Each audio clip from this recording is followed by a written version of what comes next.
Hello everyone, today I'm gonna show you a brilliant move recommended by the chess.com engine. Remember to like and subscribe and share this video with all your friends. Now let's get into it. I'm with the white pieces and I started with e4. He replies with e5, knight f3, knight c6, bishop c4. This is known as the Italian game. Knight f6 is the two knights defense. I play knight g5 and d5. He took, I took, and I made a mistake. I castled, but what I should have done is play knight takes f7, because after king takes f7, I can play queen f3 check, attacking the knight two times. So he plays king e6, and I play knight c3, putting pressure on this knight since it is pinned. Now he will play knight b4. He's losing a lot of development and just guarding the knight on d5. Okay, let's get back to the game. In the game, I played castles, which is a mistake. And bishop e7, d3. The point is, if he takes, I can take back. And after he takes my bishop with the queen, I can take the knight. That is exactly what he did. He played bishop takes g5. I took back, he took, and I took the knight. He should have centralized his knight, which is more active on the d4 square, but instead he decided to castle, which is not bad. Bishop takes c6. Now, after he takes, he damages pawn structure. This is what is known as doubled pawns. They cannot defend each other, so they're weak. And now black has an isolated a pawn, which cannot be defended by another pawn. So let's go. Let's get back to the game. Knight c3 developing, bishop h3. He's threatening a mate, and I can't take because then he would take my king. So queen f3 was best.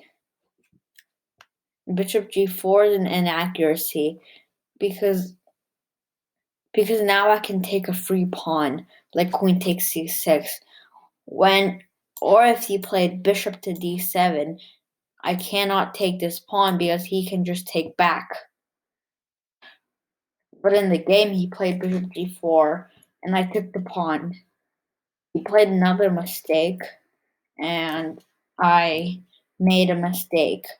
I should have developed my other rook to help him with the attack, and I pressured the f5 pawn. When he ever comes in, again like with bishop h3, I might have some rook to e3 ideas. But all human makes mistakes. So I played h3. It's actually a pawn sacrifice. Because after takes, I cannot take back because then my king would be captured. That's illegal. Then queen f3 attacking the bishop. He played bishop to g4, the only safe square for the bishop. I checked and I grabbed another pawn.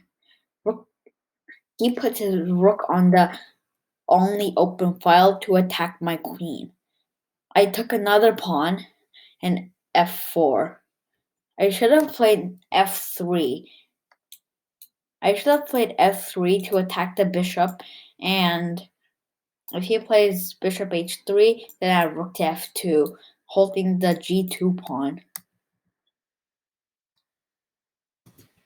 But after f4, I played knight e4, which is a blunder. And here's the brilliant move. Rook takes e4. It has a double exclamation mark, and it says brilliant. This is recommended by the engine, so it must be a good move. As you can see, black is clearly winning.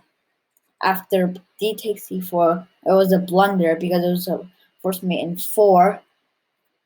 But bishop h3 was a missed win. But bishop f3 was better. Well, why is bishop f3 better? Then now I have to play g3. It's the best move.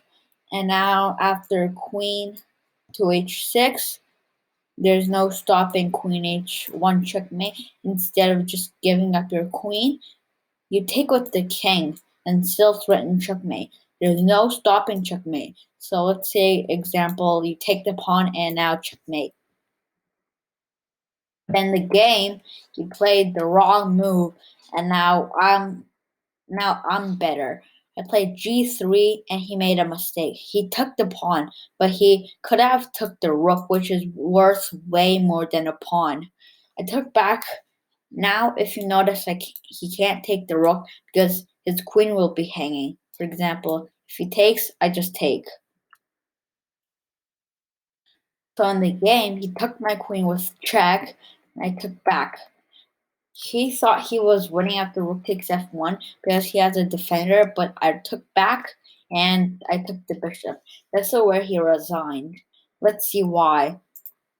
It's now it's all about king, like king active, and also I'm ahead in a lot of pawns, and his king is not even a bit active. So let's see how the computer would play this. The computer would play king g8, b4, king f7, c4. Advancing where you have a majority is very important. King e6, trying to help out, but then king f2. And after king e5, as you can see here, there is no more moves. That means the engine would resign here because I'm just gonna show you the top engine move. Okay, so c5, a6. Oh no, not a6. Sorry, king to e6, and now b5. They're coming up the board, which can be very dangerous. King d7 to stop them and getting in any of these squares, and now a4. Here comes the last pawn. We have g6 because black can't make any progress. He just has to sit and wait until white makes a queen and get checkmated. So now a5. This is what is called a pawn storm. It's where you have a lot of pawns storming down the board. Now after king c8, you play e5.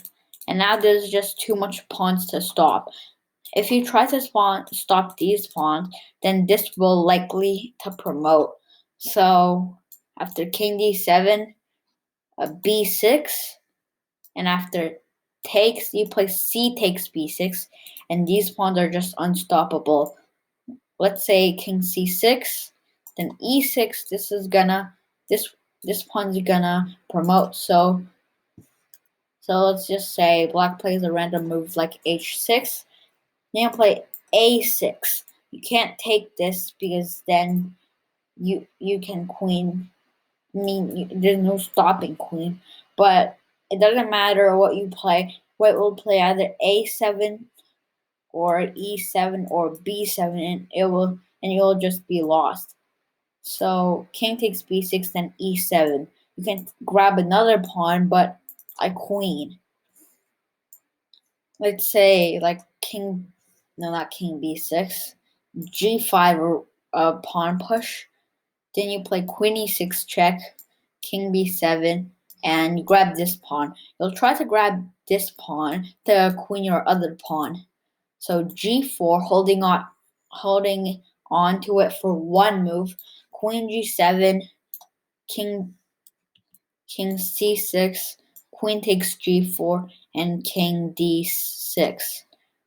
We have queen f4 check, king e6, and now you can just start pushing the pawns. g4, king e7, g5, king e6, check, king d5, g6, king c5, g7, king b5, you queen, and this is just basically lost. Let's say, for example, king b4, you will play queen to c6 to block off the king from going any further down the board. So now king to a3. It doesn't matter which king move you play, you will still lost. Let's see king a3 first. Then he'll play queen to b6. And after king a4, queen a8 is checkmate, or queen a2. So let's see what happens if the black king goes to a5. Then queen a2 check, king b4, and queen a to a4 checkmate. Okay, this is the end of our video. My opponent did play a brilliant move, but the follow-up was wrong, so he lost the game. That was an exciting game by me. Make sure to like and subscribe, to hit the bell, and share this with all your friends. See you in our next video.